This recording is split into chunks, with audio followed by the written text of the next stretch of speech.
Welcome, adventurers, to the Indie Game Lunch Hour. Today we're talking with Bader AlQahtani, a combat designer over at Studio Pixanoh, about what it takes to become a combat designer in the game industry.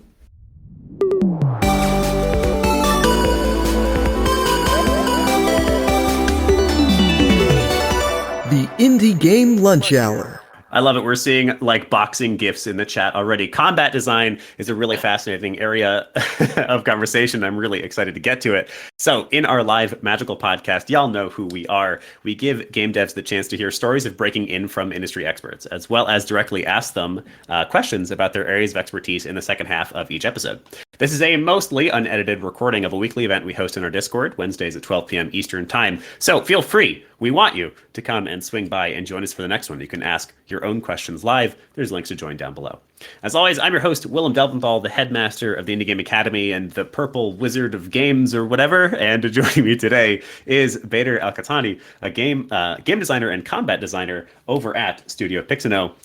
Welcome, Bader. I'm so excited to have you on the show. What are you having for lunch today? I just had a sandwich, to be honest.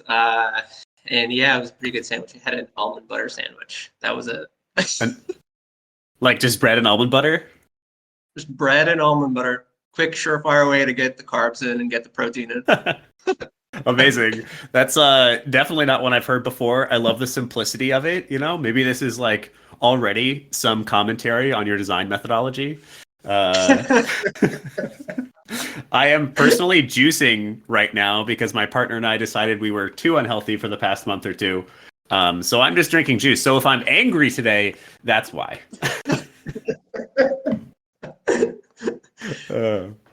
Yeah. Hey everybody. So I'm Bader. I am a combat designer. I've worked on a couple of fan games before.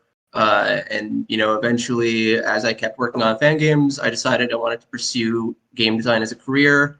Got into the NYU Game Center, and I realized I was a combat designer because I just loved fighting games and I loved working on combat-oriented games. And I ended up stumbling into Nathan Kelman, who was on the podcast, I believe. Just a wonderful guy, just really, really awesome. And he got me into the design den, and I hopped on a call one day, and my mentor, Alex Brzee, who's currently my mentor, my instructor, got to take a look at my portfolio and referred me to Studio Pixanoh, and the rest was just, that was it. That's how I got in, and it was pretty awesome. It was pretty cool. Very, very lucky, but yeah. As it happens with many people in this industry, it sounds like. That's awesome. I love it as the origin story. I want like a little bit more detail. I want like 20% more detail. So tell me, first of all, what most people wonder about, what most people listen to this show for, is those steps before you got that first job. So tell me about working on some of these fan games, maybe some of your methodology. Elaborate on the story for us a little bit more. Well, yeah. So, it was back in 2014. I tinkered with this really old fighting game engine called Mugen. I don't know if anybody's familiar with that, but it's this really wacky engine where you get to pick or install as many characters from different franchises as possible, and you kind of put them in a fight together. And it was really chaotic. What I ended up doing was I wanted to edit those characters in a subset software called Fighter Factory, where you would kind of tweak frames of a character. And lo and behold, I had no idea that was how frame data was like. Those were the little minute details. Frame data was what I was doing, and I was just like, maybe this attack could seem faster, maybe this attack could seem slower.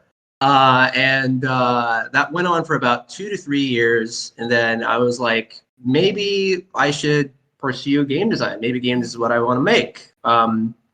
And eventually that love for fighting games developed, and I was interested in Unreal Engine.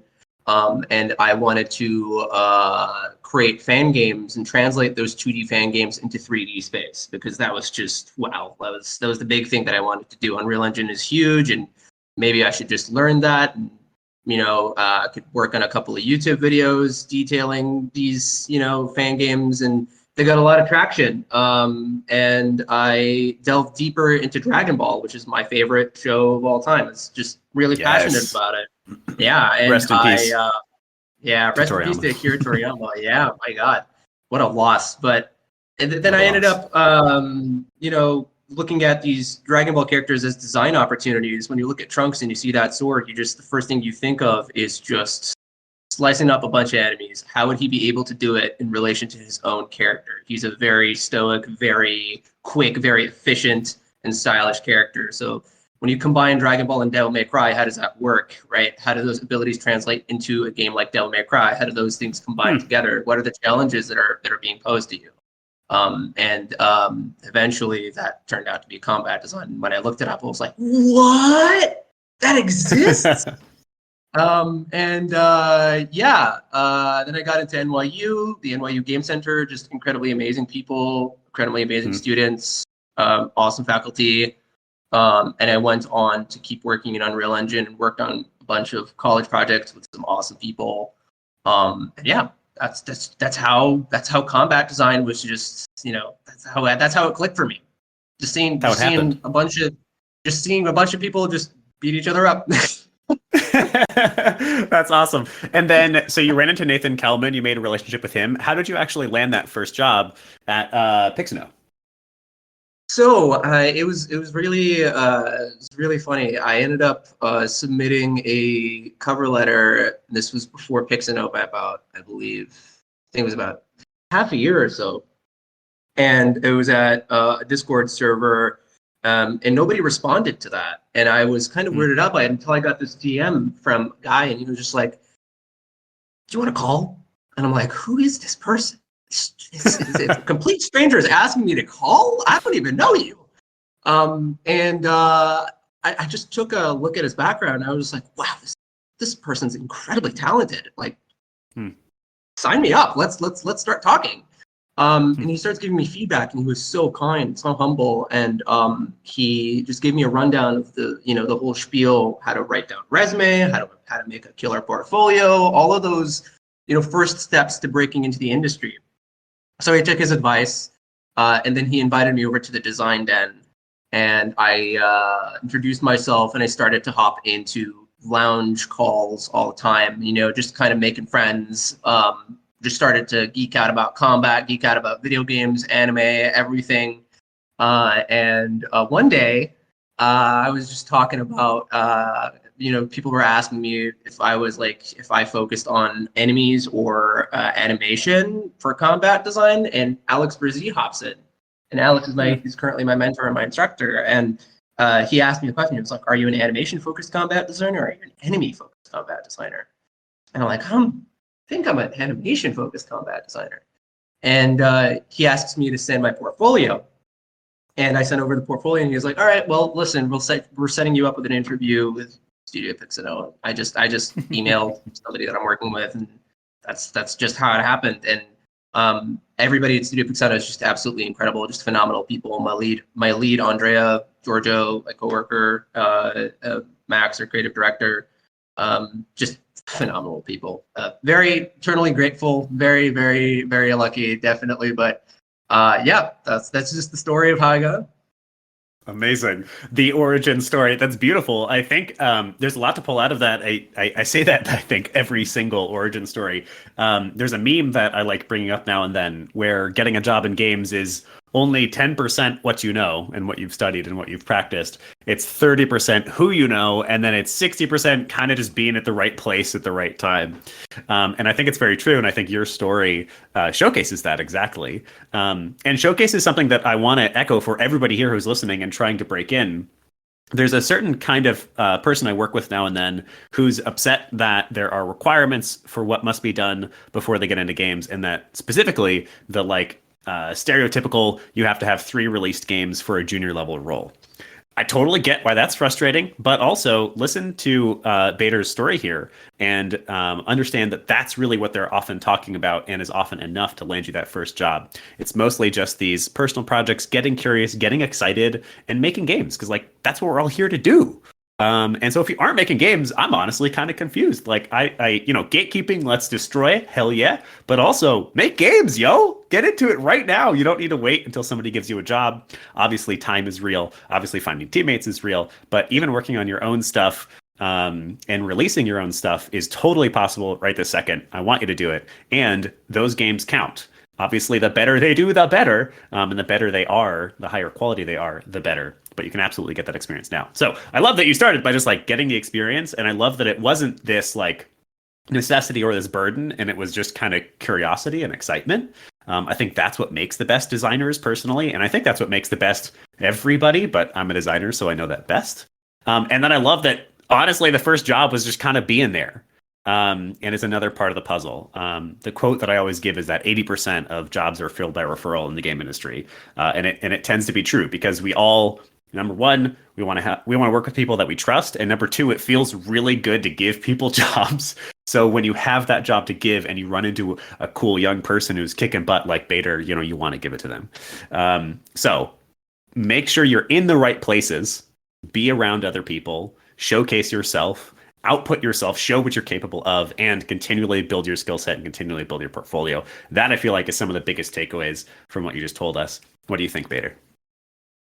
Absolutely. I feel like when you're at the right place and you're with the right people, that's just absolutely essential to building a career and building yourself as well.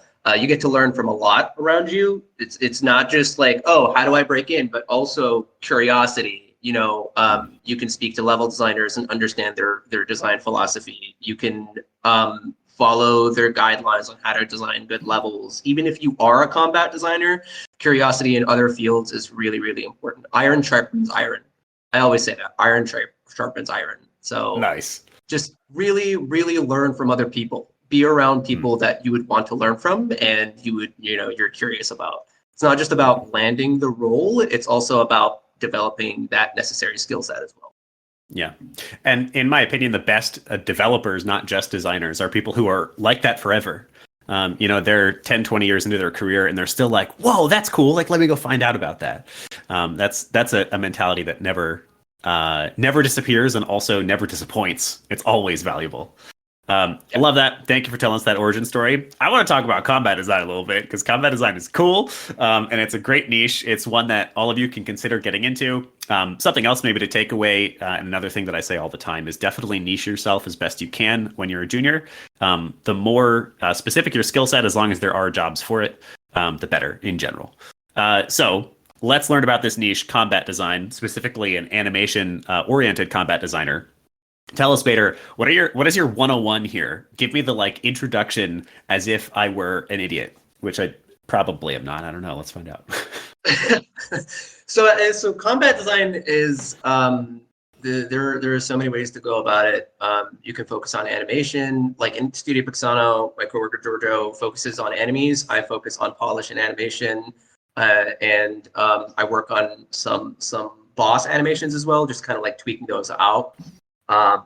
So if I were to just kind of say it at a high level, it's about deconstructing combat systems and getting your hands dirty, analyzing those systems and introspecting, ensuring that you're also seeing what needs to be changed and what doesn't need to be changed, seeing what fits the puzzle and what doesn't seem to fit the puzzle. It's also important to ensure that you're focusing on animation, visual effects, programming, and production. It's a highly interdisciplinary field. You're communicating between different departments back and forth. It's really important to get your ideas across as quickly and efficiently as possible, and always ensure that you're dependable when you're around these departments. To kind of bring it back to the top, it's about deconstructing, it's about analyzing, it's about ensuring that you are seeing what needs to be changed, what doesn't need to be changed, what seems to fit the puzzle, and what doesn't seem to fit the puzzle in terms of player abilities and in terms of enemy abilities. How do enemies challenge players? How do players challenge enemies? How do those work in tandem? How do those two collide with each other? Amazing. Okay. And without violating any NDAs, tell us what you do on a daily basis. What is the life of a combat designer? So it's a lot of communication between myself, animation, visual effects, and programming. What we have is we get these concepts from our, creative director, and we start ideating with the combat team. We analyze attacks. We start to conceptualize attacks. We get concept art on board, and we start to detail those attacks. The most important thing is we're not just haphazardly thinking of attacks. We really meticulously think about how these attacks encourage player behavior. Up next is we have meetings with, the animation team, the visual effects team, the programming team. For programming, we start to talk about tools. What are the tools that designers need? What do we need? How are we going to be able to control how these enemies and players, how these enemies behave, how the player attacks enemies? It's very important to consider tool making when you're working on combat because tools are essentially the driving factor to good game feel. And then with the visual effects, it's having a discussion about how they communicate the attack boundaries of, say, an enemy.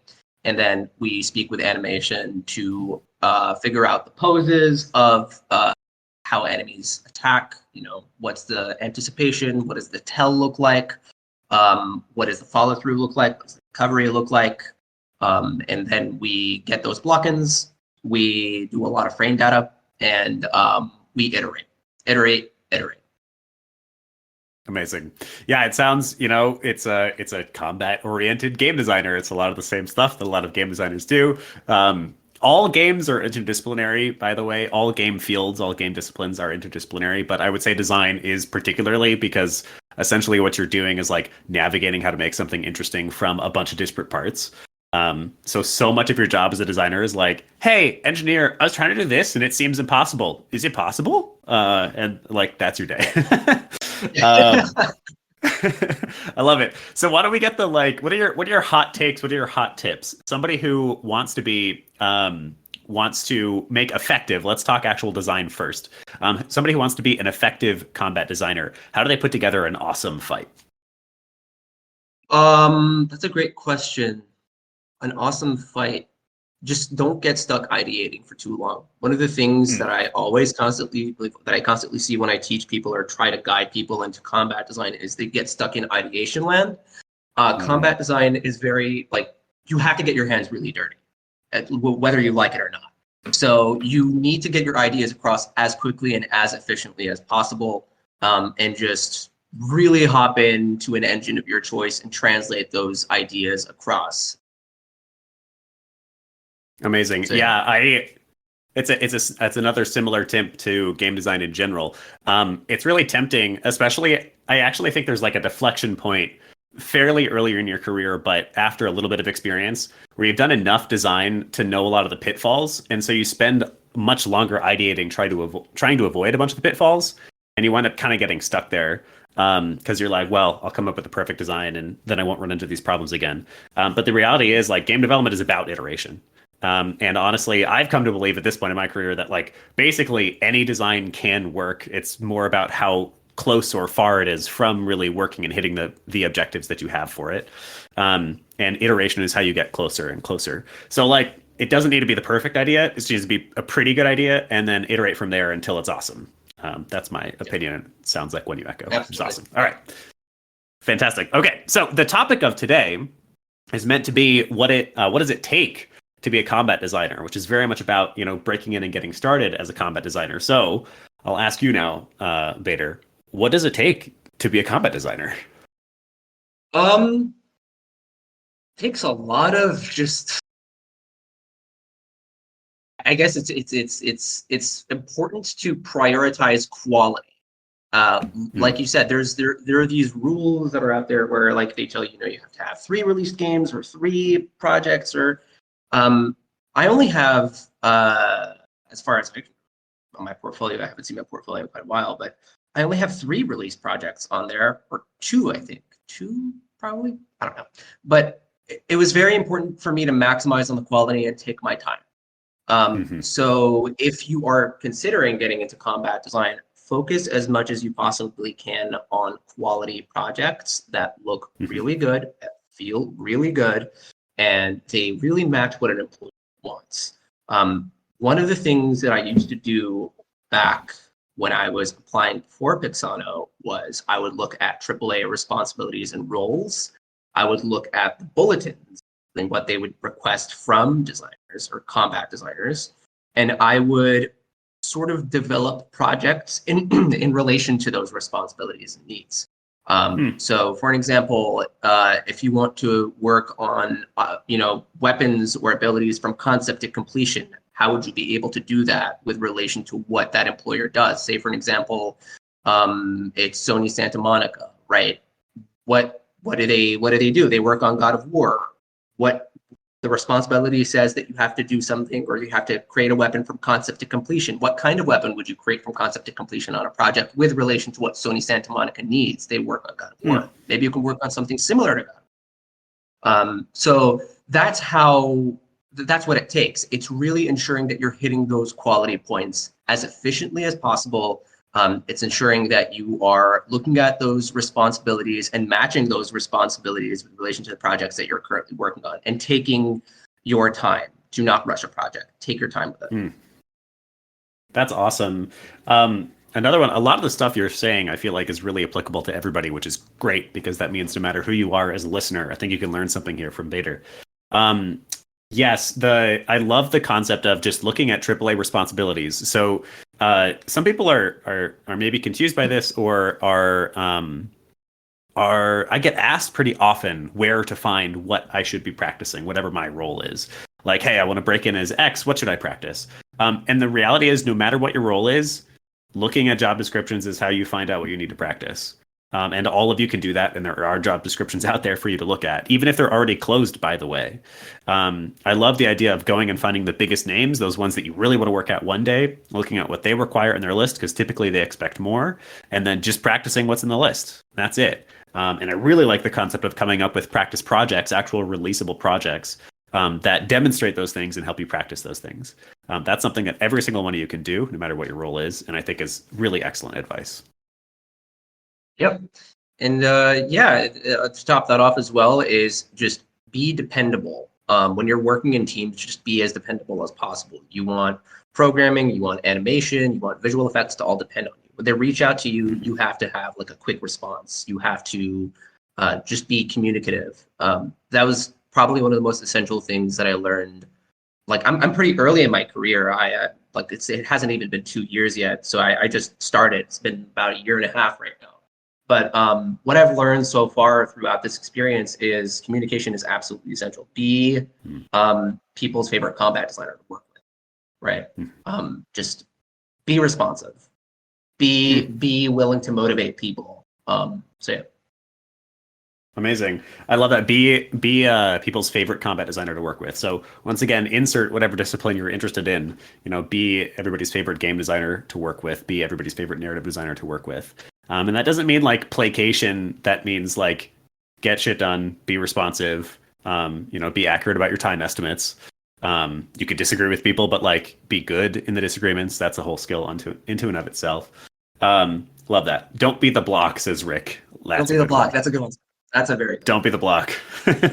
All right. So I'm going to do like a practical question here, and then I think we'll move on to community questions. So my practical question is, what are some of the skills and or tools that people should be practicing right now to break into combat design?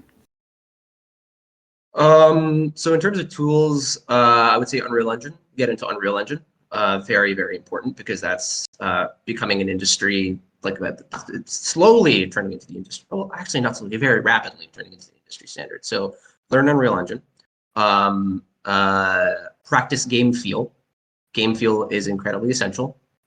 Very huge part of the job. Tyvek Stallworth, who a lot of people probably know, said that 50% of what makes enemies fun is the hit reactions. How does it feel to land an attack, right? So very, very essential. And finally, enemy design. And that's a weakness of mine. It's something that I currently still struggle with, and sometimes it can be very complex. Enemy design is practically just understanding how enemies behave against players. How do they behave with relation to the player's position? How do they behave behind a camera? How do they attack you, depending on distance, proximity? Those are the essential questions that you should be asking yourself. So those are the tools and skills. So if I were to put it at the top, learn Unreal Engine, get good with it. Practice game feel. Game feel is absolutely essential to translate player fantasy and character fantasy. Finally, it's enemy design. You need to understand how enemies influence the player and how players influence enemies. Amazing. Yeah, I think, I'm kind of curious. You said Unreal is developing rapidly. There's the age-old battle between Unreal and Unity. Do you find more combat design positions in Unreal? Uh, there are. I mean, I find more combat design positions in Unreal Engine, and then there are studios that use proprietary engines.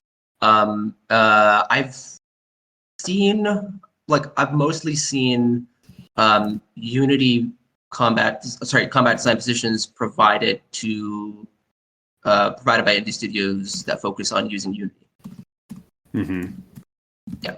Yeah, I find in general, we still teach primarily Unity, for instance, because there seems to be more roles, just like period, in Unity. But it definitely seems like combat design and definitely AAAs fall into Unreal more than Unity. I'm actually curious. I meant to ask this earlier. When we say combat design, the primary thing you should be thinking of is fighting games, but there's a whole heap of other games that utilize it. Can you give us some other perspectives into where combat design might touch? Yeah, absolutely. So I think there's a huge, actually, it's good that you brought this up. There are so many people that usually say that, oh, like, should I get into fighting games just so I can learn combat design? Because that seems to be the first thing that people approach, but no. Devil May Cry, character action games, Ninja Gaiden, your Ninja Gaidens, your Devil May Cries, your Bayonettas, your Dark Souls, your Souls-like games. Those are really great ways to get into combat design because it's just low barrier to entry. It's like very easy to learn how, it's very, very accessible to jump into into Devil May Cry. It's very easy to jump into Bayonetta. It's very easy to jump into those games.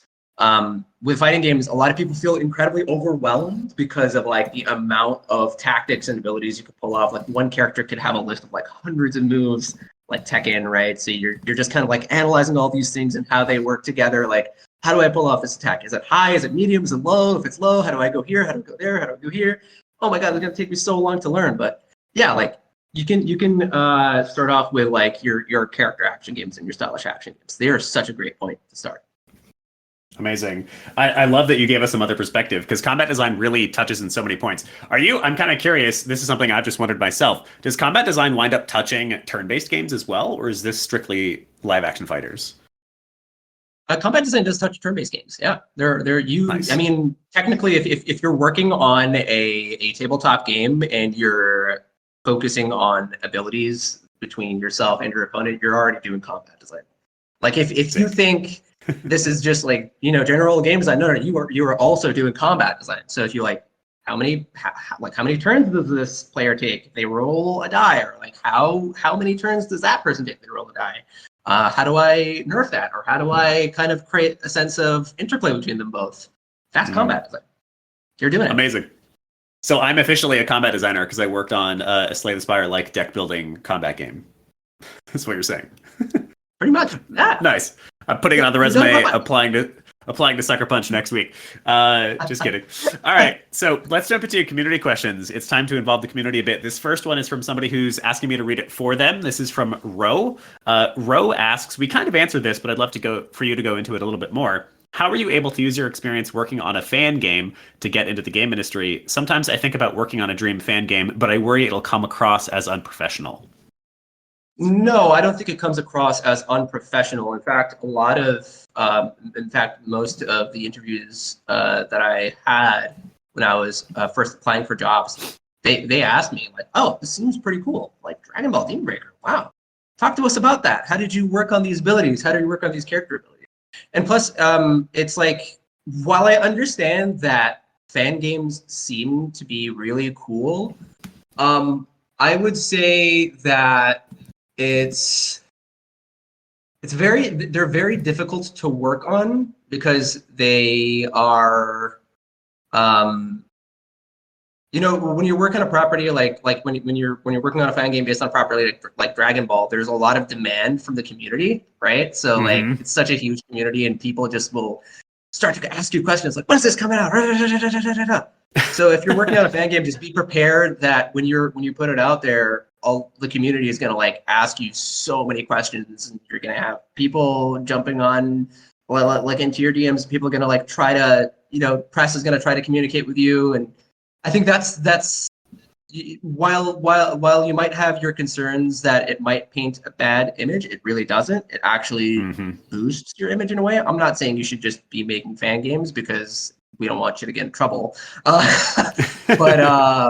But yeah, like it doesn't necessarily mean that it's you don't look professional. In fact, it shows that you have the experience and you're able to pull it off, and it's something that you're passionate about. As long as you're not making any money, don't make any money out of a fan game. Yes. Please do not do that. It's dangerous. Do not monetize. That. It's illegal. Do not monetize. Yeah, do not monetize. It's illegal. And always make sure you put a statement out there that says, hey, we're not making you private. We're not accepting any donations. We're not doing X, Y, and Z. This is just a passion project. I love this show, and it's free. And it's from fans to fans. That's important. But yeah, just to hop on that. Love it. It's not a bad image. Yeah, it's actually a great answer. I'm glad you gave it. And I'd echo the exact same thing. I've actually come to believe that mods in fan games are actually a great place for people to start. And there's a couple of reasons for it. Mods specifically demonstrate that you're able to pick up other people's engines and use other people's systems, which is really valuable. And you're also just learning that skill. You'll do that in pretty much every job, even if they're using an existing engine like Unreal or Unity. They're going to have their own implementations that are kind of unique. And the first couple of months of any job you get is going to be going, how the hell does this work? That's normal. And that's why mods are valuable in skill building into and of themselves. And then in addition, people love mods. Don't forget, recruiters and hiring managers are intimidating, but they're gamers too. Like, they also played Legend of Zelda and thought it was awesome. And so your Legend of Zelda fan game is totally going to make them giggle and get them, excited. So I agree. It's like kind of hard to say like, yeah, go make mods in fan games because that's even better than your own IPs. But in some ways it actually is. Definitely don't charge money. Is illegal, and accept the possibility of you getting shut down because it has happened and it can happen. But for the most part, it doesn't. And for the most part, it's actually good.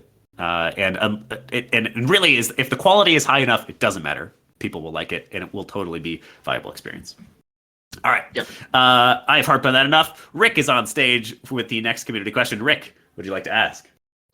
Yeah, so I'm sure you've built combat systems from scratch. So I'm curious, when you are imagining a brand new combat design, how do you weigh the importance of what the player's hands are doing with the input controls, the mental flow state the player ends up in, and the visual elements that like make it look cool in the feedback that the player gets? Like, are any of these a primary consideration?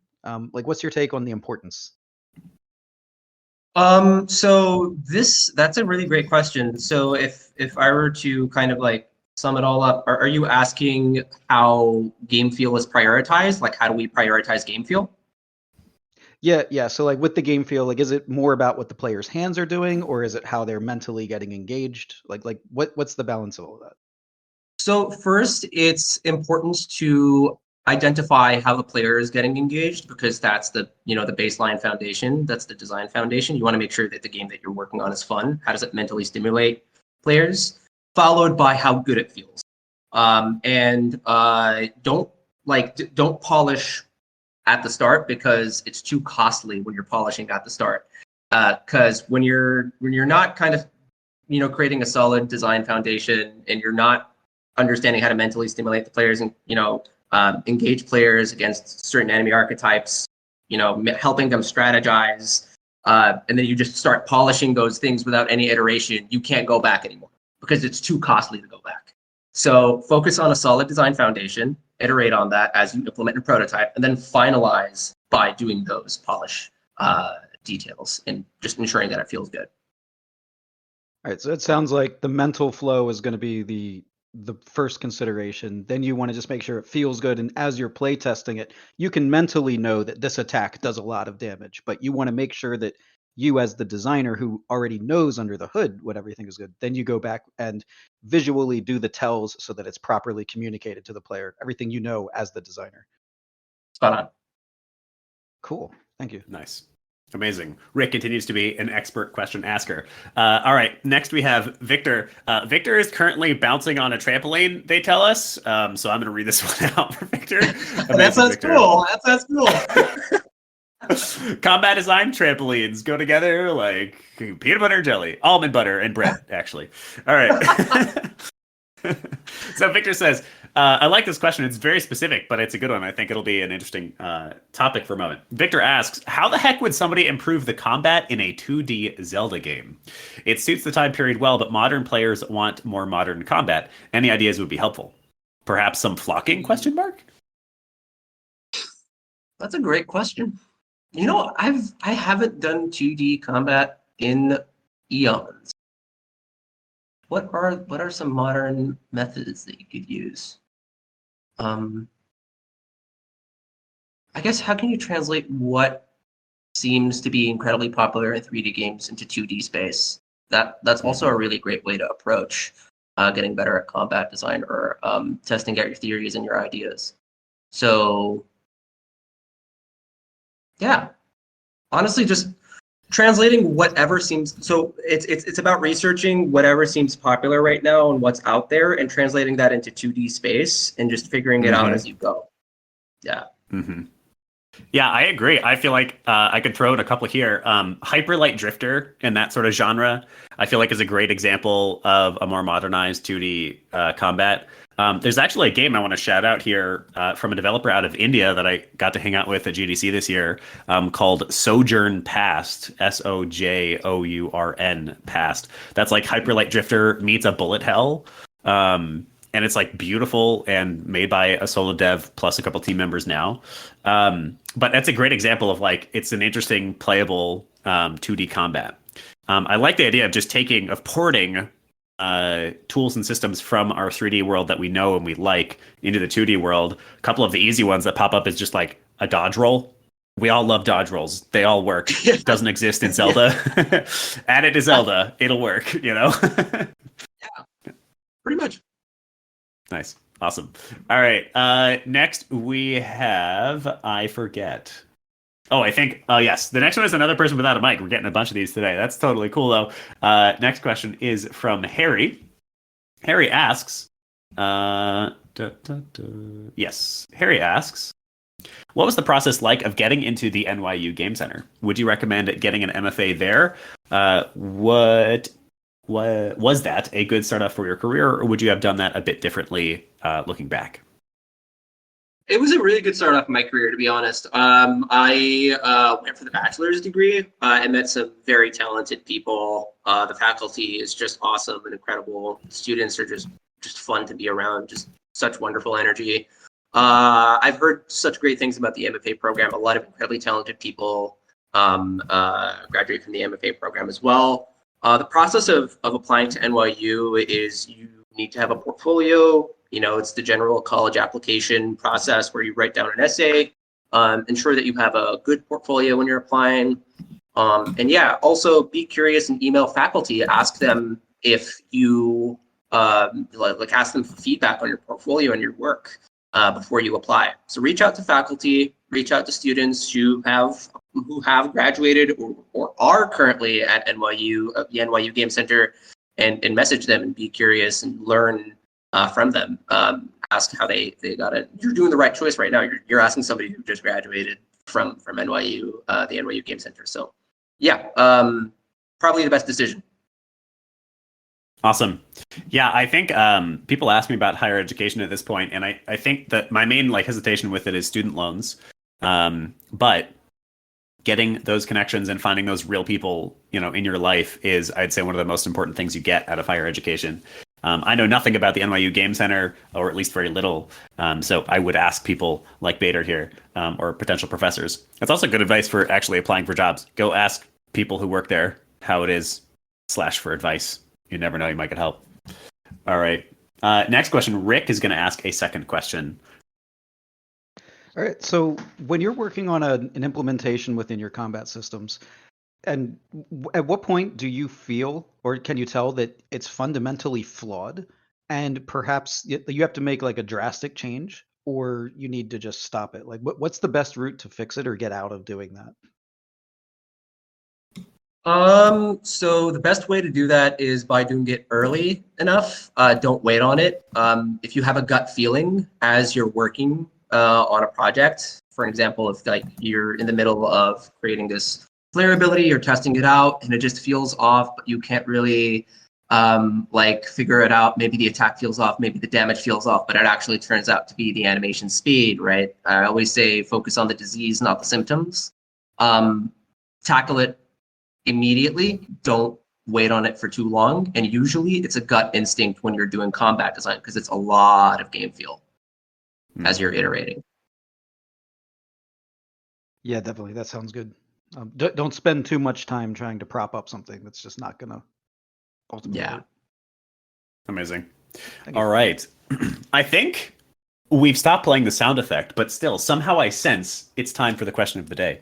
So this is where we ask the audience something that Bader has already taught us to reiterate one of the most important points, and we give out some house points for it. Here is my question. Bader told us 3 main things to practice if we want to become combat designers. The first person to type all 3 in the chat is going to get 3 house cup points. Go ahead and type them in the chat now if you know what they are. If you're listening, speak them out loud, see if you get it right, and we will find out. Get into Unreal Engine, practice game feel, enemy design. Harry gets it. Harry, I see you are a cleric. Would you like to give those 3 points to the clerics? Well done, Harry. Cleric all day. All right. Amazing. So yes, practice your game engine, your game feel, and your enemy design. And I want to reiterate another point, which is Bader's idea to go and look at AAA responsibilities and roles on existing job descriptions. Go and find the jobs. They're not that hard to find. Search LinkedIn. Go to workwithindies.com. Plenty of other resources. Use Amir Satvat's job list. Find the jobs, go and look at their roles and descriptions, the actual bullet points, and then come up with practice projects to practice the things that are in that list. That applies to all of you. All right, we're going to come back. We have time for 1 or 2 more questions. The next question is, I forget. Oh, Michael C. I'm going to get or Pedres. My bad. Peters, would you like to come on stage and ask your question? Hello. Hello. So I'm a software engineer major, and I'm kind of intrigued with the combat AI, in which my question is, what are the key considerations when designing combat AI, and how can you create like a challenging opponents without really like annoying the player that's like playing against those opponents, or like getting them frustrated on it? That's a great question. So first of all, what you want to do is look into behavior trees. Behavior trees determine the behavior of enemies. So basically, it just kind of goes from a sequence of attacks and tasks that an AI will do against a player. Now, if you want to make sure that an AI or an enemy is not like is frustrating or it's not frustrating, that's where I kind of get into enemy design. Number one is, there are methods that are used in industry standard attack ticketing. How much does it cost to attack a player? How many slots are available for an enemy to attack a player? What is the frequency of this attack? How does the enemy attack with relation to the player's position or with the relation or with their position around the camera or behind the camera. So those are a lot of things to consider. But if I were to say, if you wanted to kind of get into practicing AI, start off with behavior trees, number one. Number two is to ensure that you are focusing on the necessary industry methods to minimize and mitigate player frustration through attack ticketing, conditions and behaviors and how enemies can attack off screen or on screen, or enemy aggression system. All right. Does that answer your question, Peters? That does. Awesome. Yeah, thank All you right. so much. Of course. All right. We have another one from the audience. This is from Michael C. Michael asks, what are some things I should consider as a level designer when working with a combat designer? What are your mutual goals? Okay, so both of those, level design and combat design, are very dependent on each other.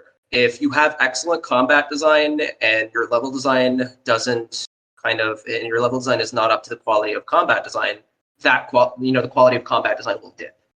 Because when you're working on enemy archetypes, for an example, and you have a subset of behaviors where you have an enemy that kind of moves very quickly, if the space is too small, then you're not really doing the combat designer a favor. It's just making things more frustrating for the players. So both of you will have to be unified for the player experience.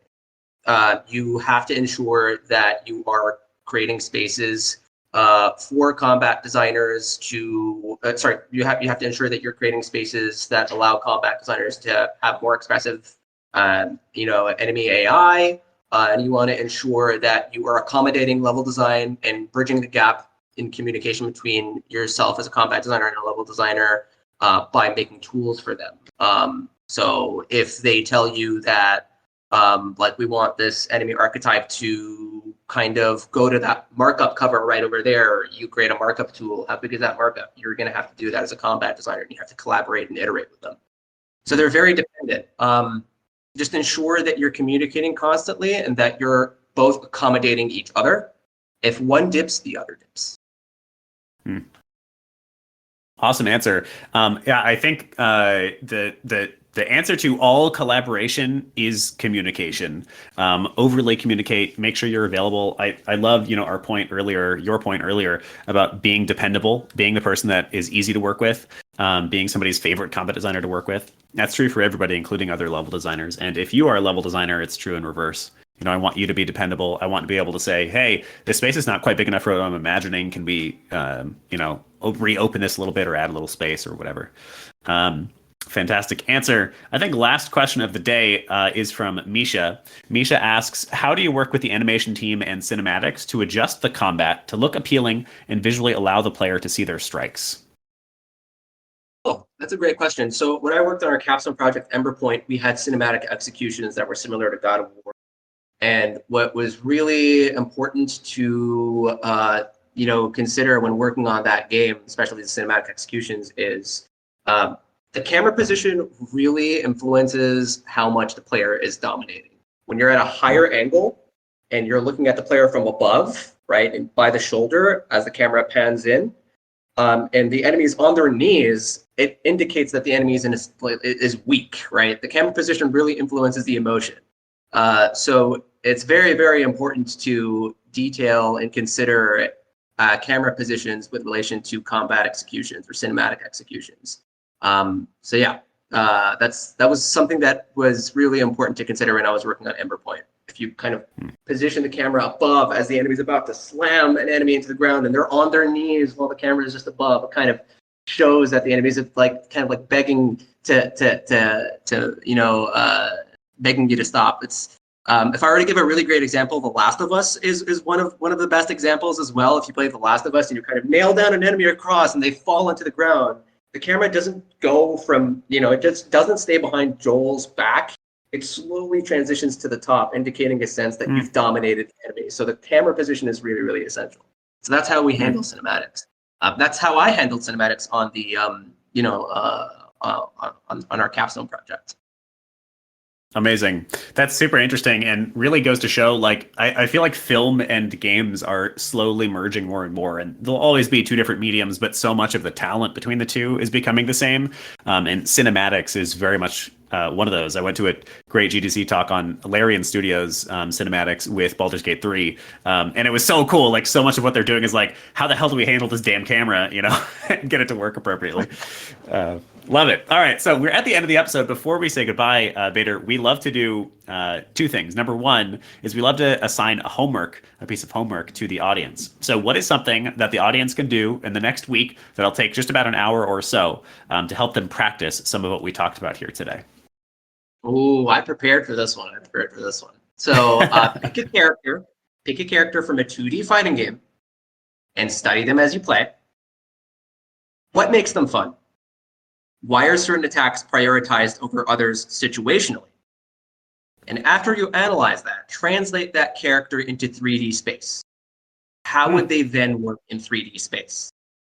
Are certain attacks permissible? Are they not? A good example is Ryu's Hadouken, right? What are the differences between a Hadouken in 2D space versus a Hadouken in 3D space? Finally, for a bonus, prototype after you ideate and see how that character behaves in 3D space. Amazing. Victor would like to propose an alternate homework, which is to go fight someone. What do you think about that one? No. No fighting. No fighting. All right. So your homework assignment from Bader AlQahtani is to pick a character from a 2D fighting game, play the game a bit, write down what makes them fun, write down their different movesets, write down why the different attacks behave the way that they behave, and then translate that into a 3D space. And the homework itself sounds like it's just design writing. So write out how it would work in a 3D space, just text.